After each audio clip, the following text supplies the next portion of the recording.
राधे राधे दोस्तों। आज हम आपको सुनाएंगे चट माता की बहुत सुंदर कथा। अगर आपको हमारी कहानी पसंद आए तो प्लीज़ हमारे चैनल अपनी संस्कृति को लाइक करें, सब्सक्राइब करें और शेयर करें। एक गांव में एक बुजुर्ग दंपत्ति अपनी बहू बेटे के साथ रहते थे। बहू जो थी वह बहुत पूजा पाठ करती थी, उसकी भगवान में बहुत आस्था थी। वह चटपट माता को बहुत पूजा में हमेशा शामिल होने जाती थी।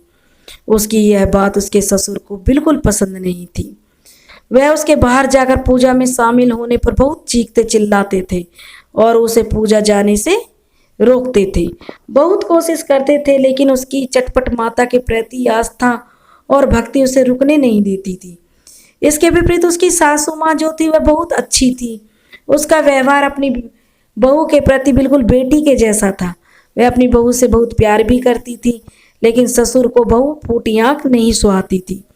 वह समझता था कि ये घर घर हांडने चली जाती है, घर घर घूमती है, इससे हमारी बदनामी होती है। लोग कहेंगे कि बहू पे कंट्रोल नहीं है, बहू जगह जगह घूमती रहती है। लेकिन उसकी सास अपनी बहू को बहुत समझती थी कि मेरी बहू बहुत संस्कारी है, बहुत अच्छी है, देखो कितनी पूजा पाठ करती है। लेकिन उसका ससुर हमेशा उसे ताने मारता रहता और उसकी सास को भी जो डांटता कि तूने इसे बहुत सर पर चढ़ा रखा है और तूने इसको बिगाड़ के रख रखा, तू उसे बाहर जाने से रोकती नहीं है, वह इधर उधर घूमती रहती है। तो उसकी सास कहती कि वह कहीं भी घूमने नहीं जाती है, वह तो चटपट माता की पूजा में जाती है, क्योंकि वह चटपट माता को बहुत मानती है। जब कहीं माता की पूजा नहीं होती है तो वह घर में ही रहती है, कहीं नहीं जाती है, सारा दिन घर पर ही रहती है, सारे घर के काम करती है।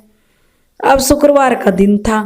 कुछ औरतें चटपट माता की पूजा के लिए बहू को बुलाने के लिए आईं, तो बहू उनके साथ पूजा में शामिल होने के लिए चली गई। अब जो उसका ससुर था वह घर के दरवाजे पर बैठ गया और अपनी बहू के आने का इंतजार करने लगा।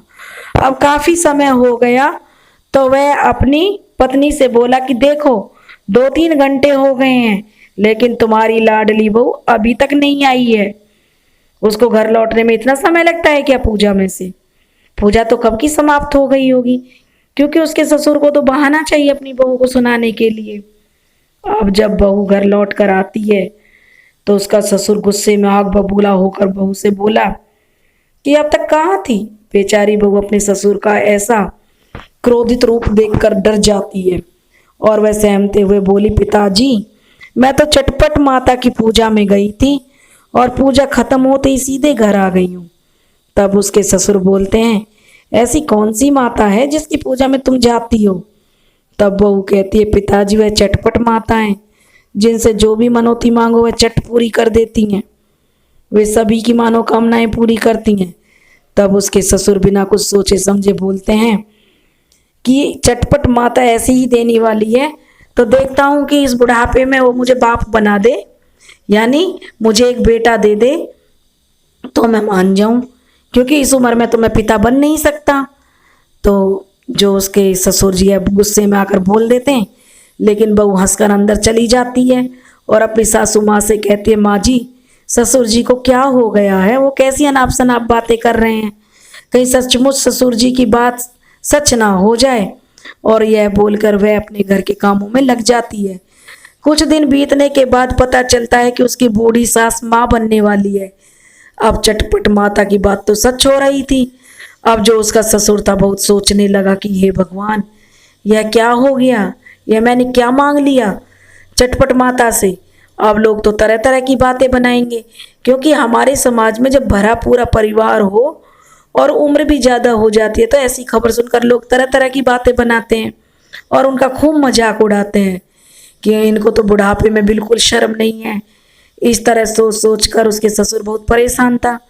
उधर बेचारी सास को भी बहुत शर्म थी कि देखो इस बुढ़ापे में अपनी तो कदर होती नहीं, अब मैं बच्चे को जन्म दूंगी। और वह बेचारी जब बाहर निकलती तो लोग उसे देख देख कर मुँह बनाकर हंसते कि देखो बुढ़ापे में माँ बनने जा रही है। तो बेचारी चुपचाप घर आ जाती। अब क्या करे?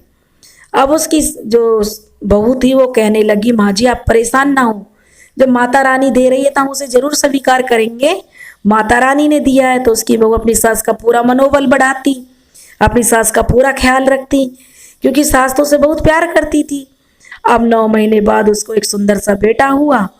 अब तो उसके ससुर को भी चटपट माता पर बहुत विश्वास बढ़ गया और बार बार बार जो उसका ससुर था चटपट माता से माफ़ी मांगने लगा, कहने लगा कि अज्ञानतावश ही सही मेरे मुंह से जो निकला हुआ चटपट माता ने पूरा कर दिया। माता रानी मुझसे बहुत बड़ी भूल हो गई, मुझे क्षमा कर दो। अनजाने में मैंने जो आपसे मांगा आपने वही पूरा कर दिया। हे माता रानी, संसार में ऐसे बहुत से लोग हैं जिनको संतान नहीं है। हे माता रानी, आप उन सब की मनोकामनाएं पूरी करना। फिर वह अपने घर में चटपट माता की पूजा रखते हैं और बड़ी धूमधाम से चटपट माता की पूजा करते हैं। दोस्तों, चटपट मैया बहुत दयालु हैं, वे सबकी मनोकामनाएं पूरी करती हैं। हे माता रानी, इस कहानी को कहने वाले और सुनने वाले सबकी मनोकामनाएं पूरी करना। दोस्तों, चटपट माता की महिमा बड़ी अपरंपार है। एक बार जोर से बोलो, चटपट मैया की जय।